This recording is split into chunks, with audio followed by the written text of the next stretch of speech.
Casey works as a PT, ATP, and a QRP, and his job is to help physicians and patients with their mobility needs. I go out either into the hospital setting or clinic setting or the home setting, depending on where the patient's at, and I assist any of the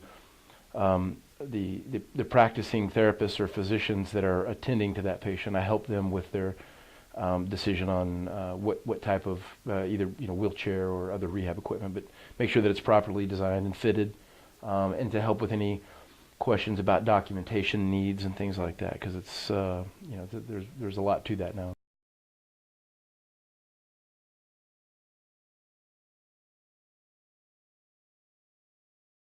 The documentation requirements became so overwhelming that most, 99%, almost 100% of physicians had no clue how to do it.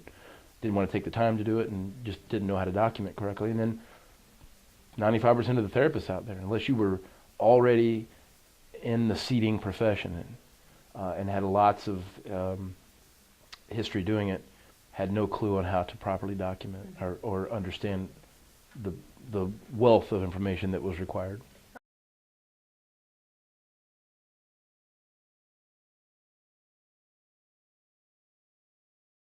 Admittedly, there was a lot of fraud, so there were a lot of vendors out there that were taking advantage of the system. So something had to be done, but the manner in which they went about it was just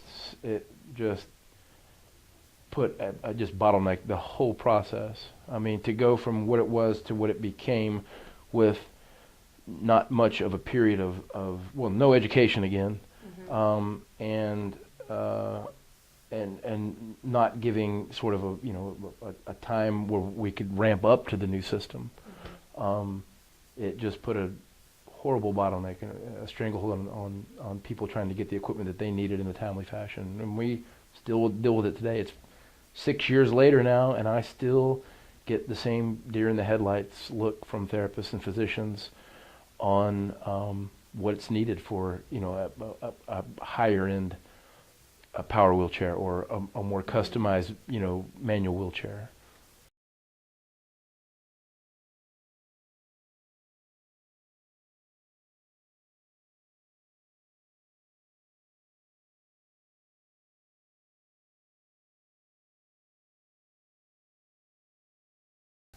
That's the frustrating part on my end, on our end, is because rarely, and I mean very rarely, are the denials, do they have anything to do with the medical justification, the medical reasoning.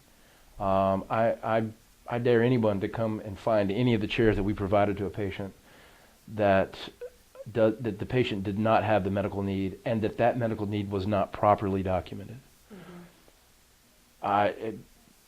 To my knowledge right now, every chair that we have that we're waiting on, that we've been denied and had appeals on, and that we've been waiting 2-3 years now to go in front of an administrative law judge, were clerical issues, a date stamp, or I mean, I've got one where the documentation we submitted was basically a book, everything except.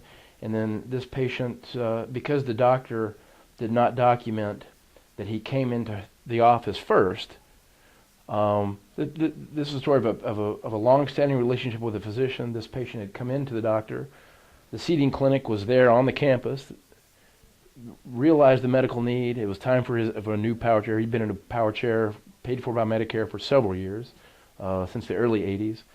He just said, well, let me just call over to the seating clinic and get you into the seating clinic real quick. Patient went over there. This is at the most prestigious rehab institution here in the Dallas-Fort Worth Metroplex, and the best seating clinic. The documentation we got was you could write. It should be an example of what in a book of how to do. Everything's perfect.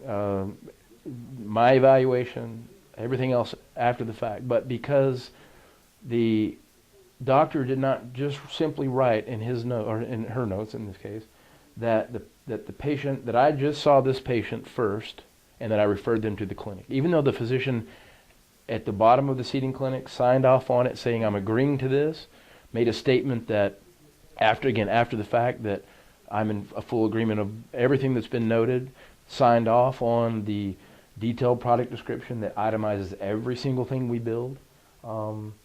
Because of that, they denied the claim, and we are still fighting. It's 3 years later. And this, yeah. Okay. And this was on a patient that's a complete C5 quadriplegic.